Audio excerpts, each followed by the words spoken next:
Good morning, ladies and gentlemen. That's indelible mark. Wow, I didn't think of that word. That's perfect.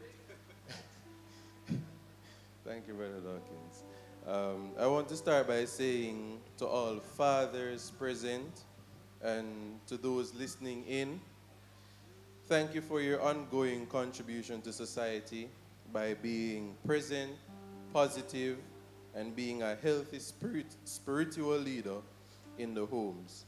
By extension, I'm also talking to the spiritual fathers. You guys are also very, very important, and we thank you for your presence in our lives, sons and daughters alike. It is indeed invaluable, and I shall use this moment now to use my father, Bishop Dixon, Pops, as he does not like to be called, as an example.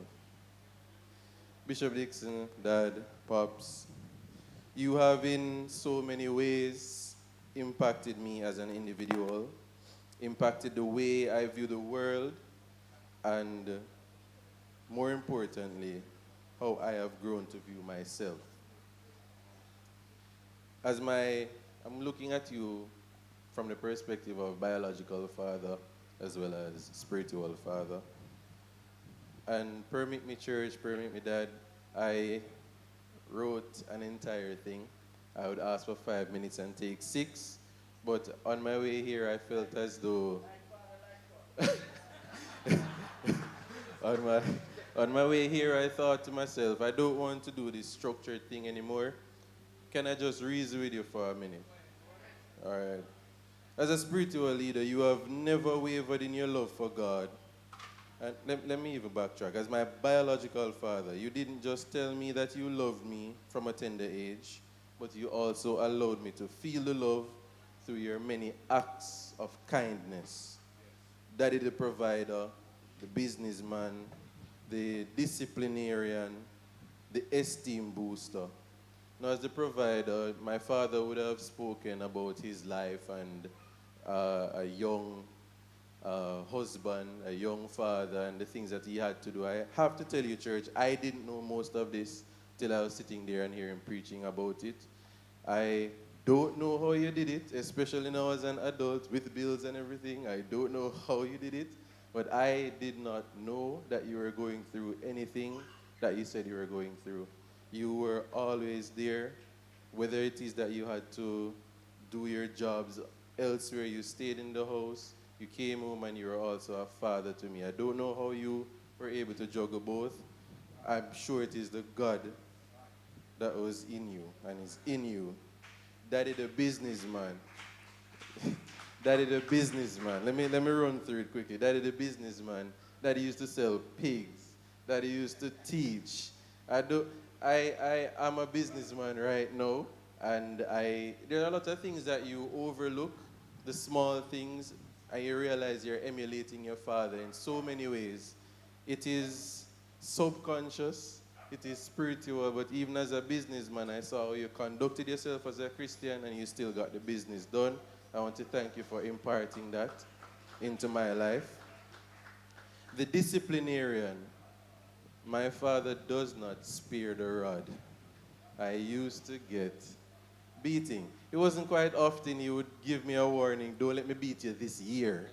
No, I love my mom. Mom would slap me more, but there was just something about my father's whipping once a year. But whenever he would have to use the rod, he would explain to me everything that's going on, the reason why I was being disciplined, which was very important. It is very important, and I want to thank you for that. Whenever I have my young ones, I will certainly explain as I am delivering the, the whippings. That is the esteem booster. No matter what it was in my life, no matter what stage I am in my life, I think I'm being played out. No matter which stage I am in my life, you have always asked me to do my best.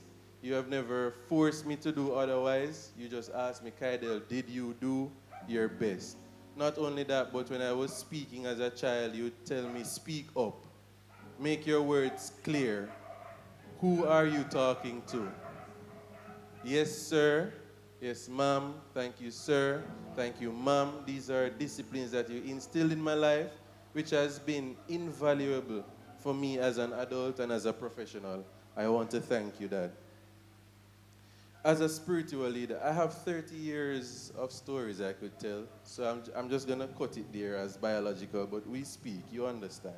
As a spiritual father, you have never wavered in your love for God and in the love you have for doing the Lord's work among your people, among His people.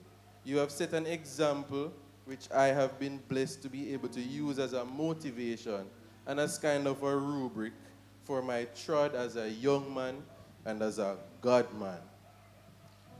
What a man can pray. It is not just at church, people. I have to make sure that they know that you are truly a prayerful man. 5 o'clock in the morning, Lord knows I didn't want to be there. He would get me out of my bed, get the entire family out, and we have to pray, and we have to sing, and we have to read the Bible. Daddy can pray for hours. It has left a mark on my life. I am able to speak to Daddy because you taught me how to pray.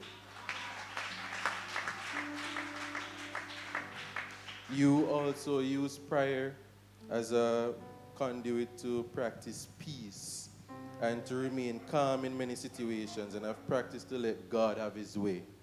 It is important to let God have His way. When He used to pick me up from high school, I don't know how He would know that something is wrong with me. I'm going faster.